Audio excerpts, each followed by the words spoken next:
what we were going to do today, just one final thing I wanted to say about finite fields, and then we're going to talk about cyclic, cyclotomic, and radical extensions, at least briefly.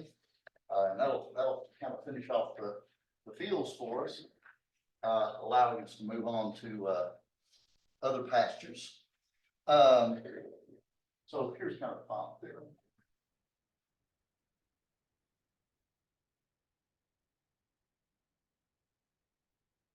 Let K be a finite field.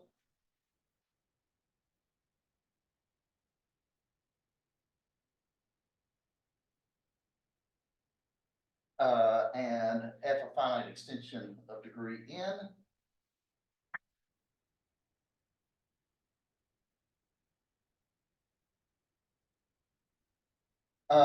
Then F is finite in Galois over K.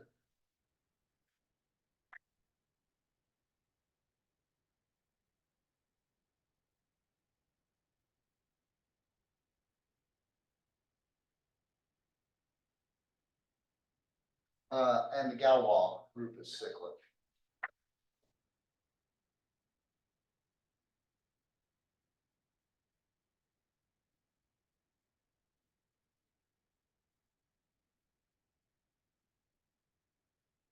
Okay, so how would we want to show this?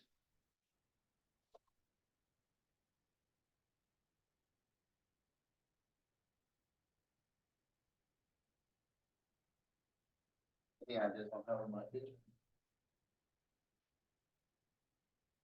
Well,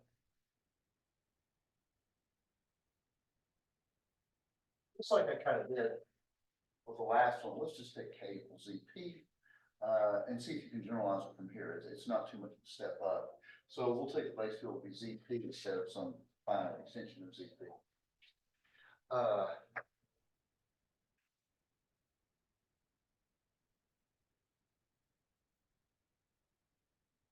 And so, and look at that, ZP is in. So the order of F is in power. Okay.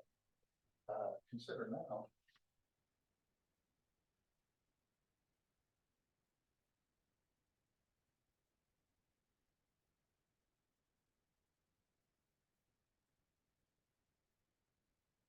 Consider this function here. We went to some trouble before to show that this thing, in fact, in general, P sub R, which is P, which is X to the P to the R, is always an automorphism of F.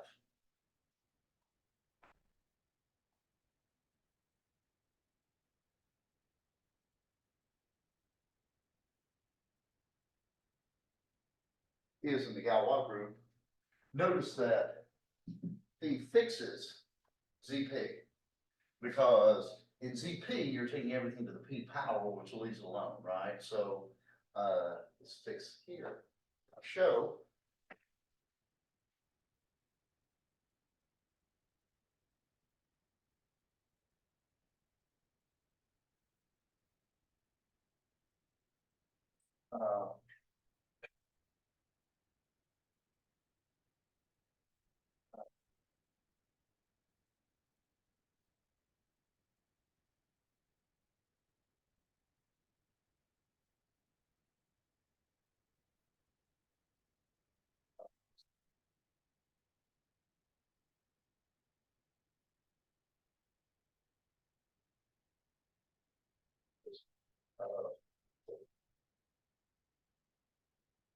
Yeah. That fixes it. This is.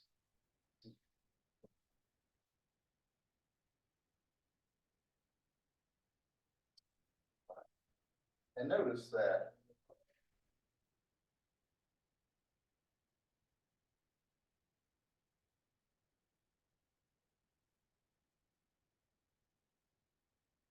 so,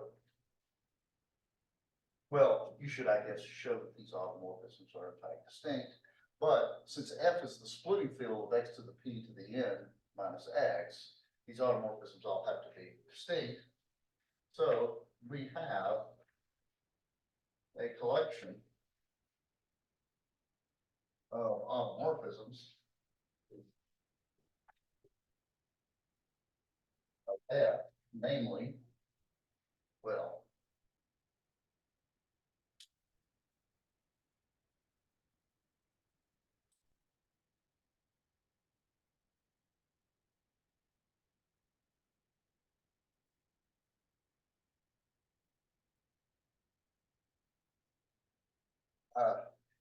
notice that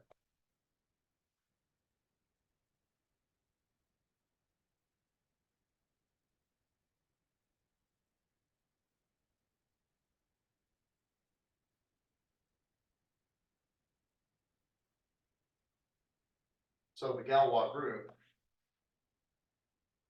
of F over ZP is generated.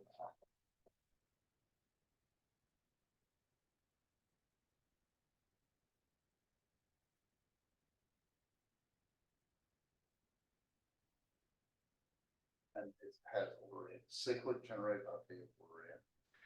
See if you can generalize this to the, now that you've got this ladder, see if you can generalize this here, where the base field is a little bit different. Yes, YR must be lesser than N.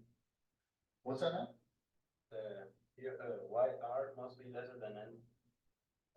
Well, because once you get, so once you hit the nth power.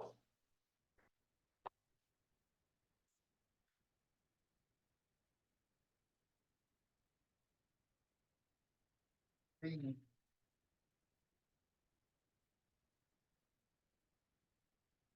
right, but F is splitting the field.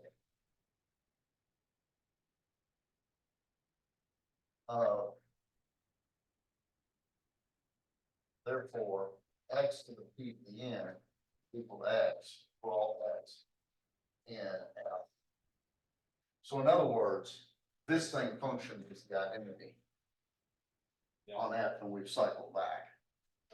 We see that the last time, X to the B to the N minus 1 is. Right. Okay, any questions on that? Why can we say that these are the only automorphisms? Because what's the degree of the extension? Right, and so you can add that, that's the most number that you can have. Right, so look at the, if you look at the fundamental theorem of Galois theory, then, Oh, I see. the degree of the extension is related to the number of automorphisms. And the inequality is in our favor here.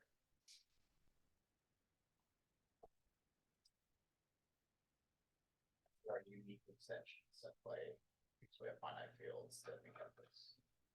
That's right. Okay,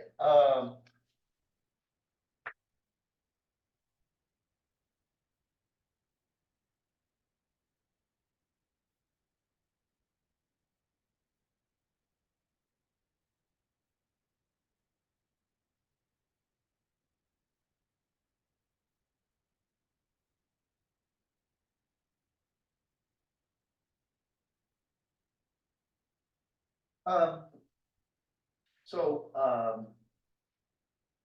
cyclic, extensions. So, let me kind of tell you, briefly, sort of informally what these are before I kind of go through them. A cyclic extension, that terminology is actually the best. It is an extension of fields where the big field over the small field has a Galois group that is cyclic, right? So, so it's better. So sometimes there's another terminology that we haven't really talked about much in this class called abelian extensions. And what that means is it's a Galois extension where the Galois group is abelian. A cyclic extension is a Galois group with a is a Galois extension with Galois cyclic. Cyclotomic means it's obtained by joining a root of unity. And although that might seem sort of hyper specialized, it turns out that that's actually kind of a wider class than you might think. And radical extensions are ones that are obtained by joining nth roots, So for example, you might have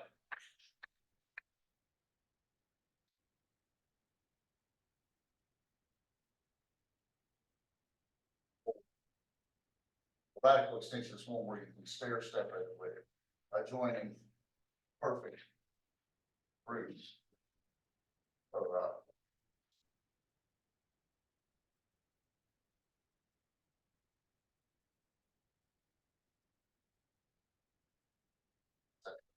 so these are radical because basically you go from here to here by adjoining a root of form xn minus a. Right, so the perfect nth root of something. Cyclotomic is a special case of this, right? Because here for cyclotomic it would be one, right? Because you're adjoining a root of unity. Oh, Yes. sorry, for a radical extension, do you have to join a real root? Can you adjoin? No, you could adjoin, you could adjoin like, you know, square root negative one or, you know, a little more complicated stuff. And actually, you can do this.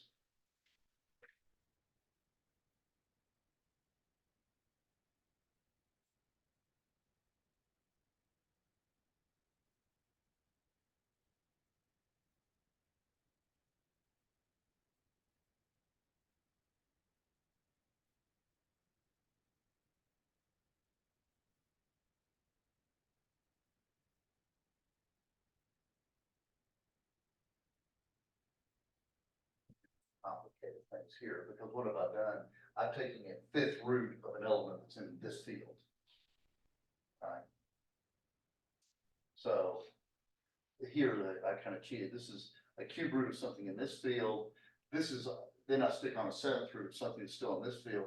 Now I'm gonna stick on a fifth root of something that's in this intermediate field. So radical extensions can be obtained by a perfect xn minus a, where a is in your previous field, so to speak. Right. And radical extensions are of interest of some kind of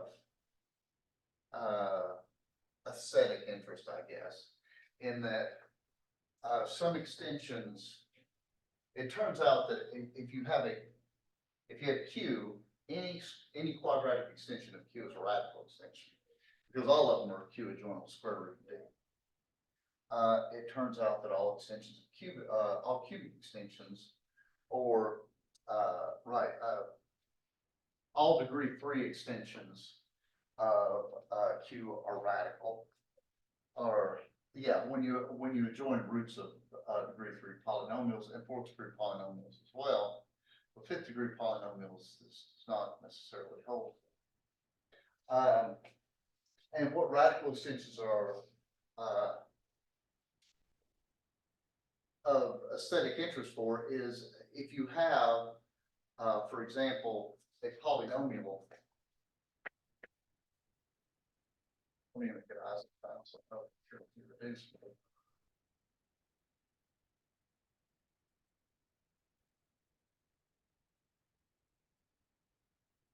If you look at the splitting field of this polynomial, it's a radical extension. And what that means is you can write every solution to this as sums of products of nth roots. And of course, with a chording, it's complicated because there'll be cube roots perhaps as well. There could be there. 5th degree extensions or 5th degree polynomials, their splitting fields are not necessarily radical, right? So I haven't tested this one, but I have it on good authority that that one will probably not be radical. That is to say, the roots of this you can't write in terms of sums of nth roots, sums, products, quotients, of nth roots, but some of them are.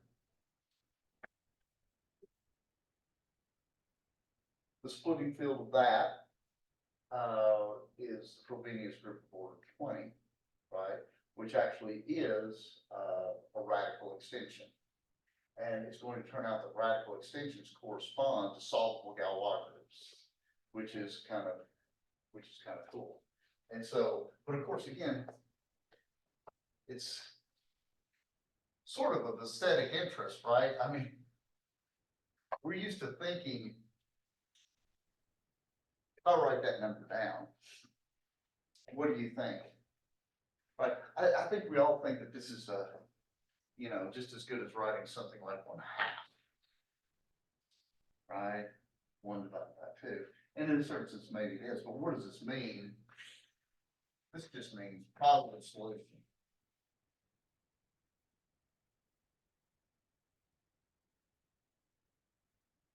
So in a certain sense, you could philosophically argue that you don't really know the root to this. This is just a symbol that means whatever this crazy root at is that got Pythagoras' buddies killed or whatever, right? So, This is buddies that killed someone, actually. yeah, I mean, did they get angry that somebody proved that radical 2 wasn't rational? And yeah, that's almost as crazy as some of the things you read in the news now, but like at least somebody died for a good cause back then, right? I mean, died for math. I mean, that's something that I hope they carve on my tombstone perhaps, but, let's begin talking about this with a tool that some of you have probably heard of, and at least in a special case you've probably used before. These tools will be kind of important for us moving forward. We're going to talk about the norm and trace.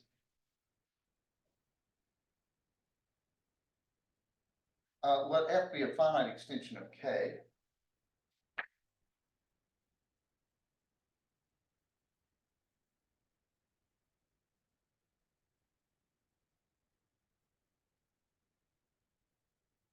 And they are an algebraic closure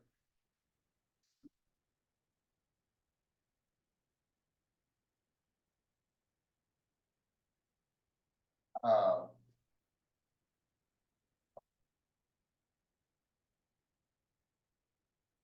for a copy of that. We'll just make it convenient, say Haynes F here. So if sigma I, let's say I go from 1 to M,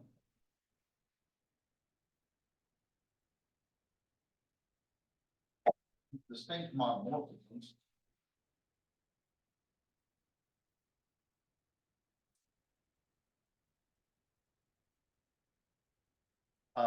from K into its algebraic closure, or I'm sorry, F.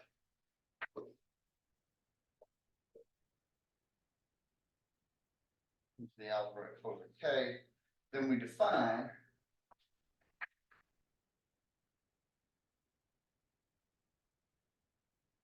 U is an F. We define, first we'll define the norm.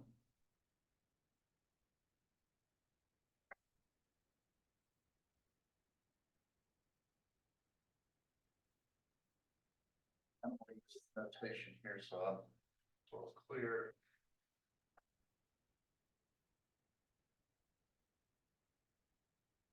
Norm from F to K of U is the product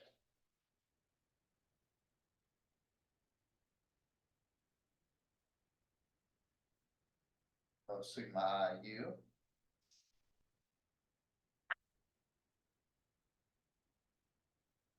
and we define the trace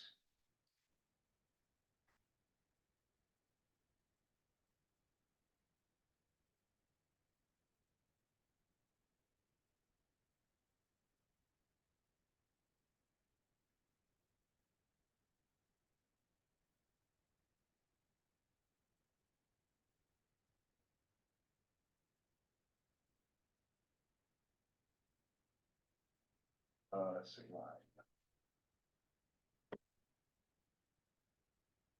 So that's an example, and then I'll do one that's got a little bit of teeth to it.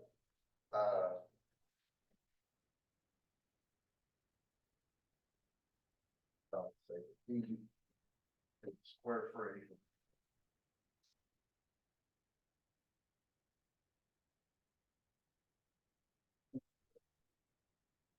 Then, let's look F Q radical B.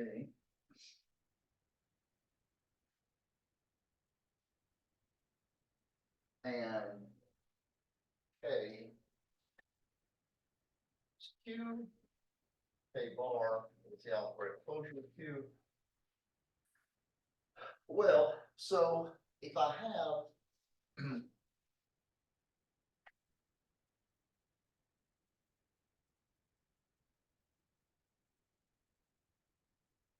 well, what are the different monomorphisms, field homomorphisms that go from Q radical D into the algebraic closure? Well, there's two of them.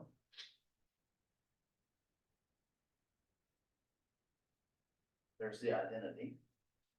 And then A plus B radical D, that has to go to its conjugate, right? Because it has to go to another root of, notice the minimal polynomial for this is, well, we're gonna recover this.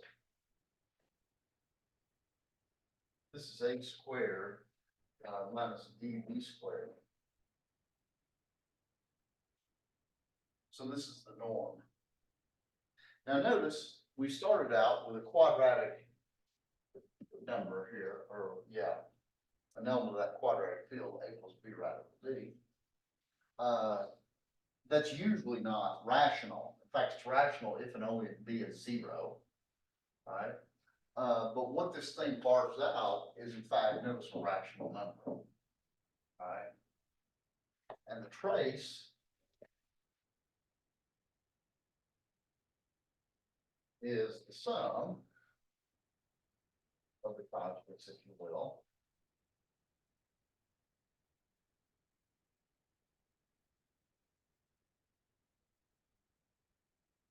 Now, just for giggles, let me point out a minimal polynomial for, well, let me not say minimal.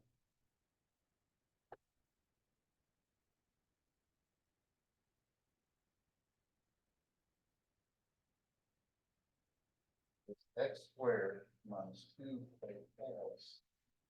plus a squared minus b squared.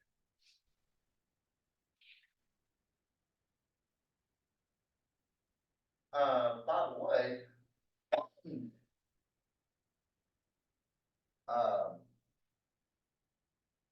why didn't I say minimal?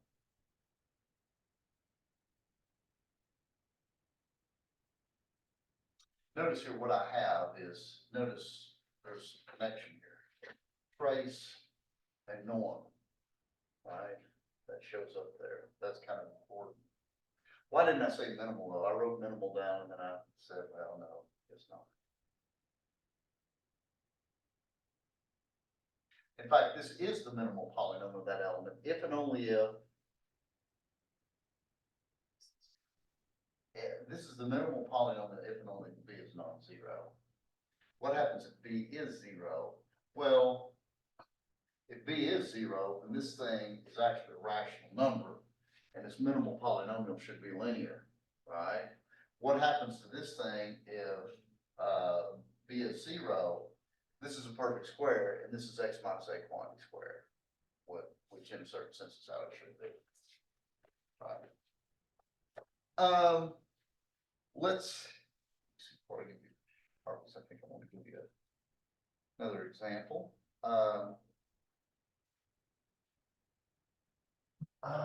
Yeah, let me do this a little bit in depth here.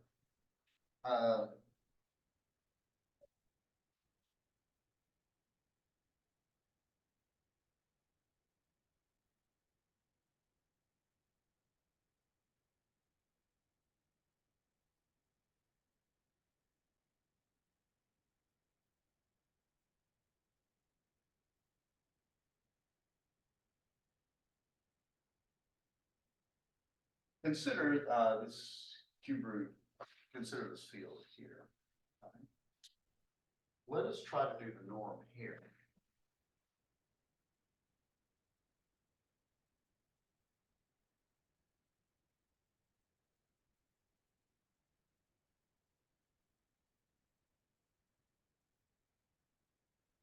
Product over the embeddings here. Now, the question is, what are the embeddings?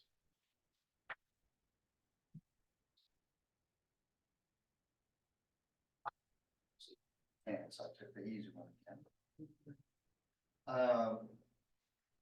Where else, in the algebraic closure of Q, where else could the cube root of 2 go?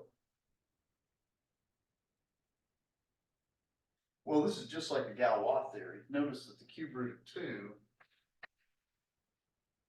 its minimal polynomial is this. So if you're going to push cube root of 2 somewhere, you have to push it somewhere that you have to push it to one of these roots, right? So what else do I got?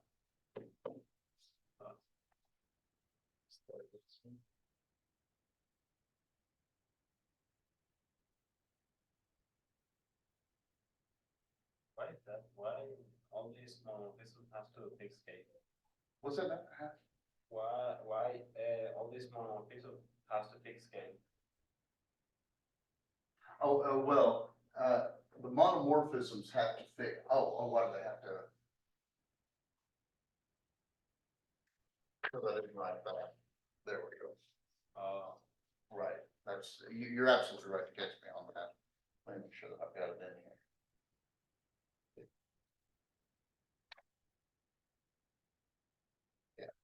So, yeah, they should be monomorphic. Okay, so what we get here is the cube root of 2 cubed is 2, and then 1 times omega bar is 1. Again, a rational number. And if you look at the trace of this,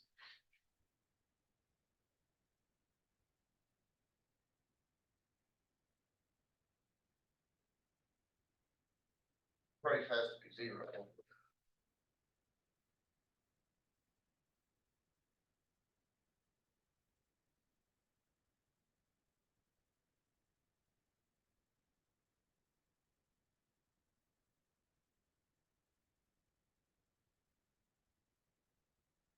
And this is cube root of 2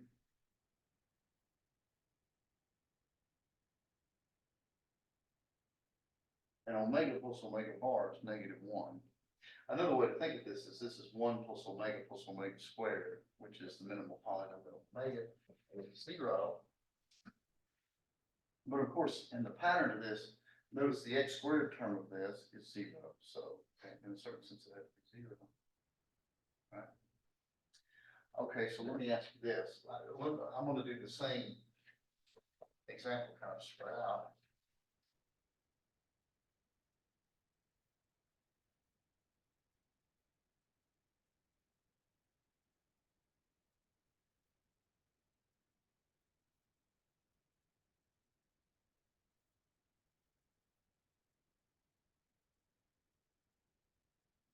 Is this the same? Now we have 6, right? Was it? Now we have 6 monomorphisms. That is correct, right? The monomorphisms in this case, if you recall, this field is normal, it's Galois. And so it's monomorphisms, there's actually 6 of them, right? And notice that, you always have kind of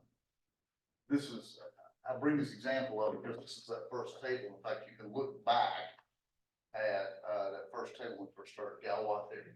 There are actually 6 monomorphisms this time. There's the identity, which takes the cube root of 2 to itself. And then there's complex conjugation, which takes the cube root of 2 to itself, right? And then there's 2 of them, if you look at the table, that do this.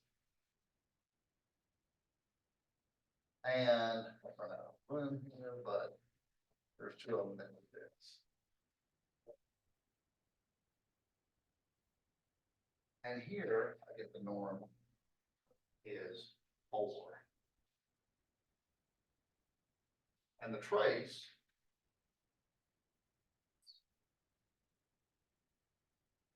is still 0.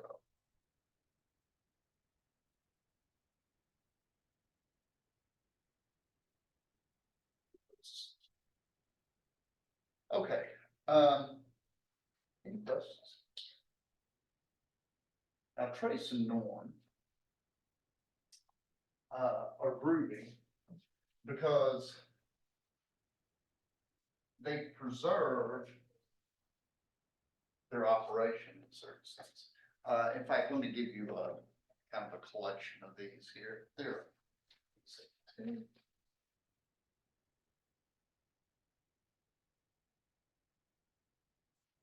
Let's let F be a finite extension of K and U be an F.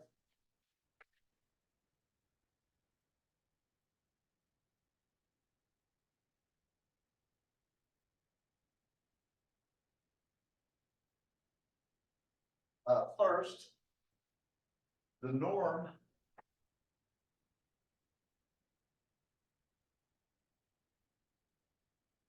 is multiplicative.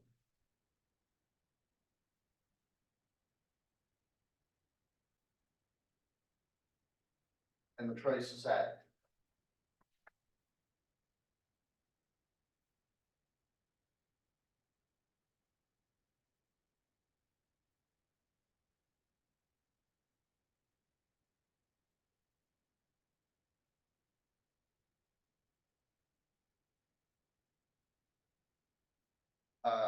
Two, you might be able to, this. Let me also say that N is degree K over F. If U is in K, then the norm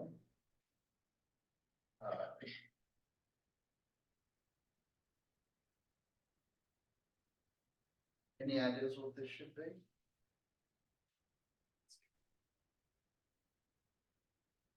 The right idea, but not quite.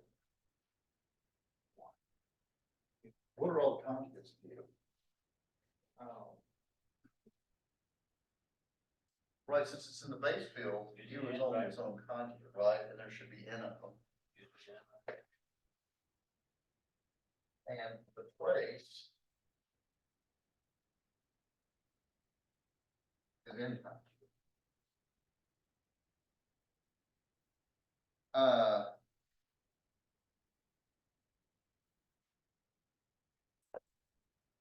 Three, the norm and the trace are elements of K.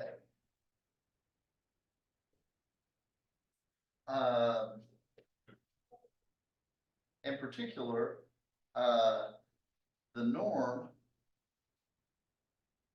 I'll be specific,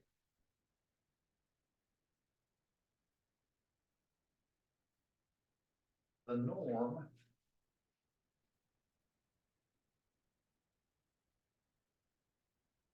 minus on here is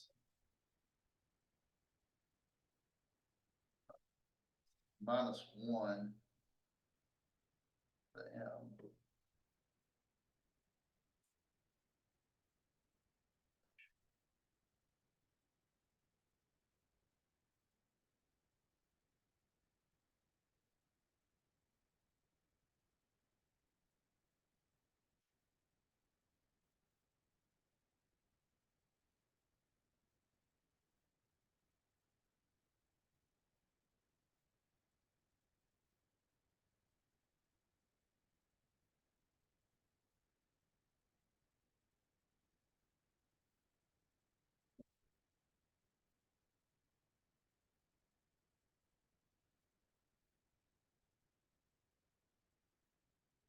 So the norm of U is just take KU and look at the degree of F over the polynomial KU. Right. and we get this. Notice that, of course, -1 is an element here, a zero is in K, and this is to some, well, this is in fact an integer. Power. And the trace has something similar. The trace is minus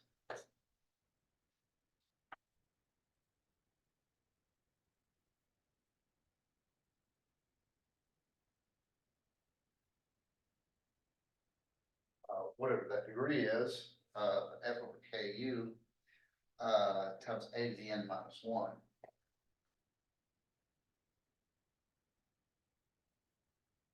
Where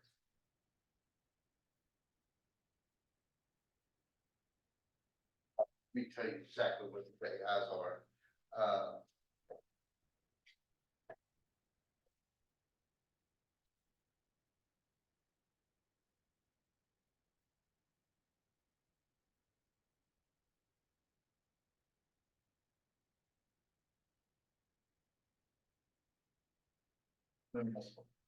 Minimal polynomial. For U over K.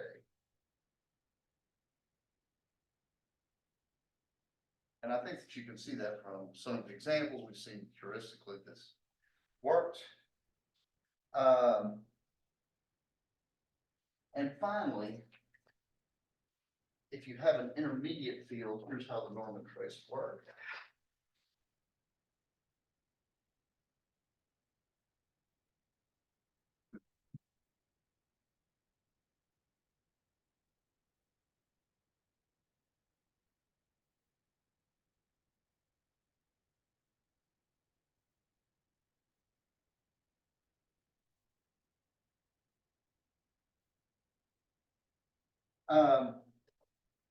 Finally, if you have an intermediate field,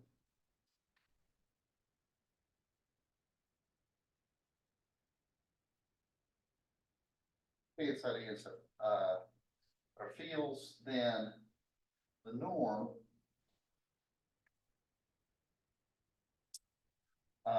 from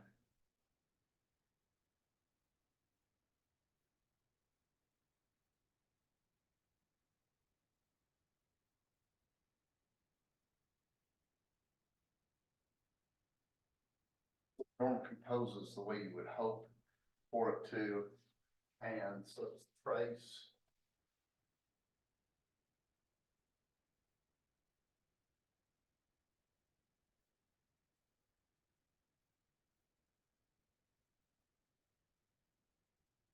And there you have it.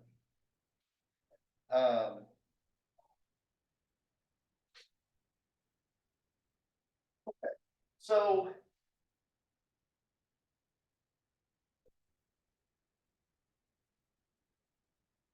I'm not going to go through this formally, but let's try to get what's true. I think the fact that the norm is multiplicative, for example, is not too bad, because the norm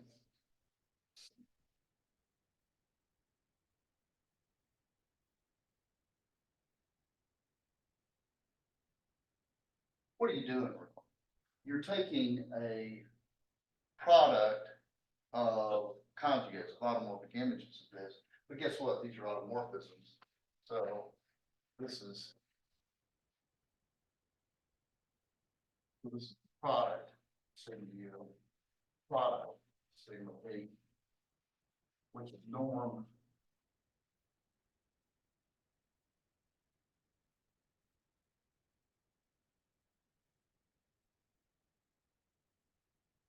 easy peasy, right? How many of y'all had a beginning abstract algebra course or number theory where they gave you the norm for a quadratic field and asked you to prove that the norm of A times B is the norm of A times norm of B? Right, by the end, you are weaving a tapestry of profanity, right? Because it's just this big mess, right? Because you multiply this thing out, you have to check all of it, right? That's pretty easy, isn't it? That shows you the power of thinking that in terms of the automorphisms as opposed to multiplying out some crazy quadratic conjugates and seeing if you can put it back together, right?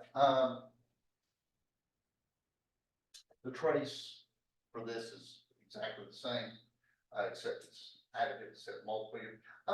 Okay, why are these things in K? I'll look at the norm again.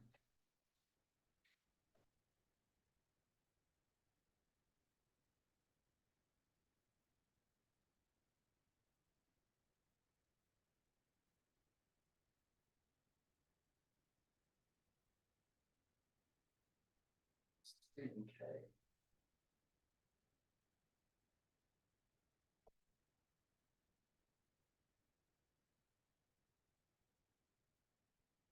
Not the roots of the polynomial, the minimum polynomial of zero, right? Okay, right, so that might be kind of useful, so. Uh.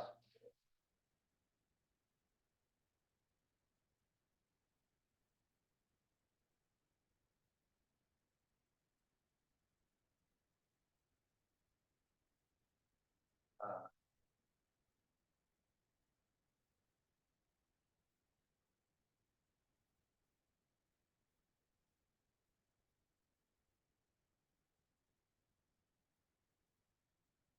Equals.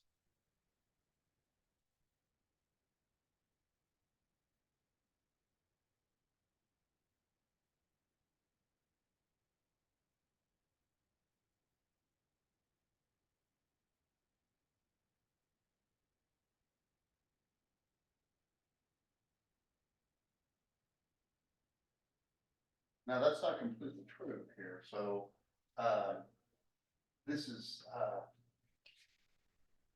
It may not be minimal. well. Yeah, actually, this will work. As you go through the embedding.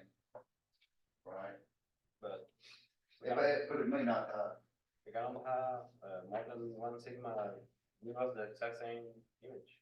okay, that's right. This is just like when we looked at the cube root of 2 in that bigger field, and we had some repetitions of this, right?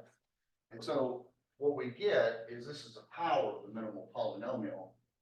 And this is why this turns out the way that it does. Another way just to see that it's fixed though is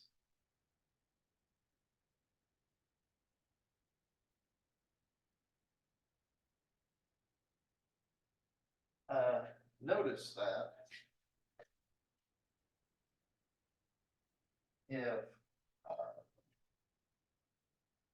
well, so notice that K adjoin was sigma u.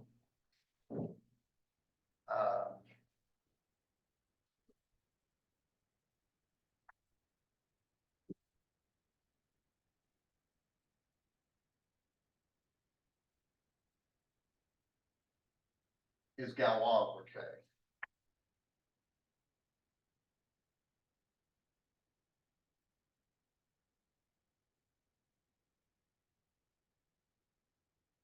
If U is separable.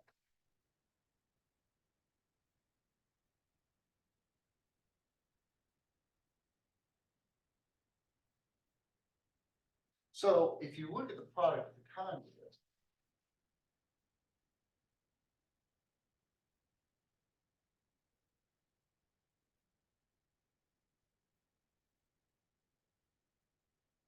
F splitting field.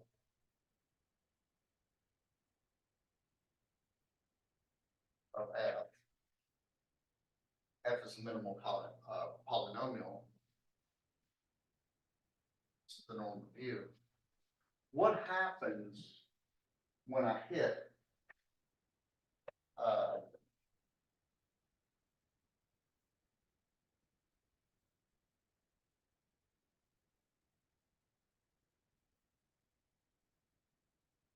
what happens when I hit the norm with any element of the Galois group?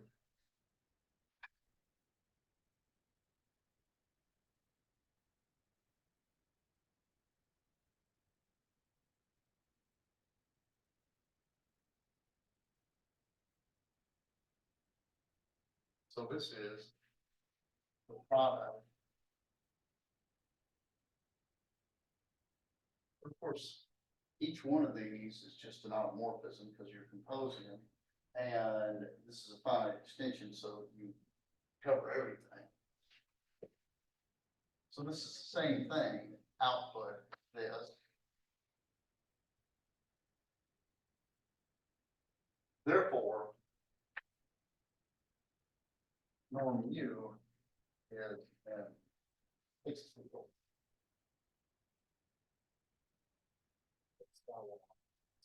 Right.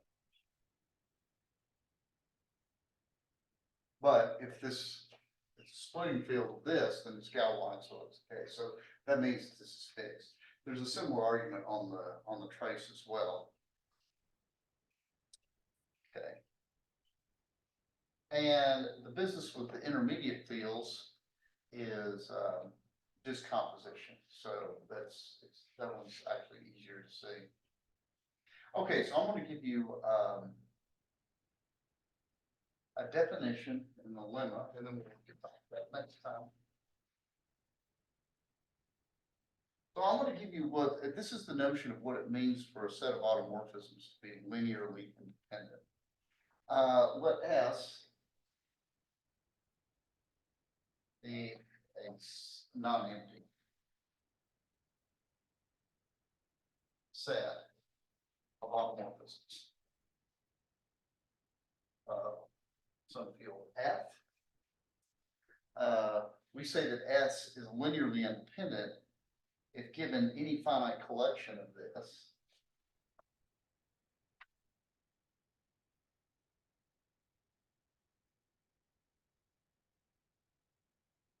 So we have a linearly independent set of automorphisms. If given any collection of elements in F,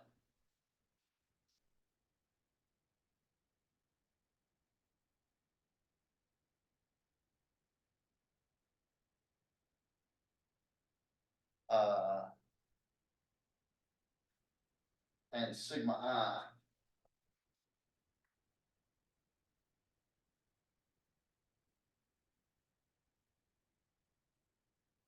the relation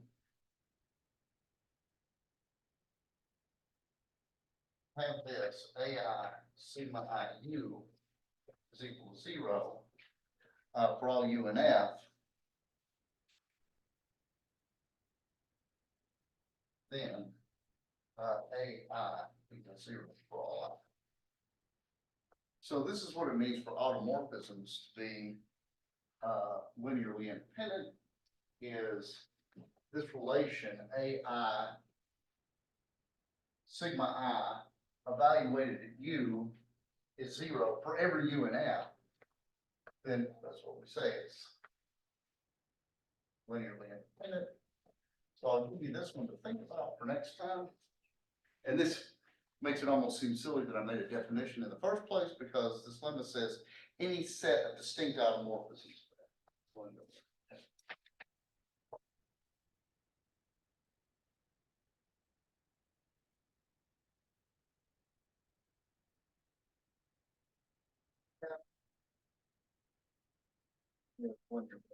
Which makes you wonder why I made a definition in the first place.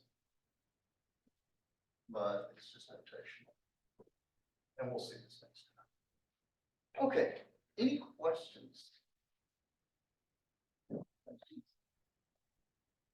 All right. Well, if there aren't any questions, then we will see you all on Wednesday.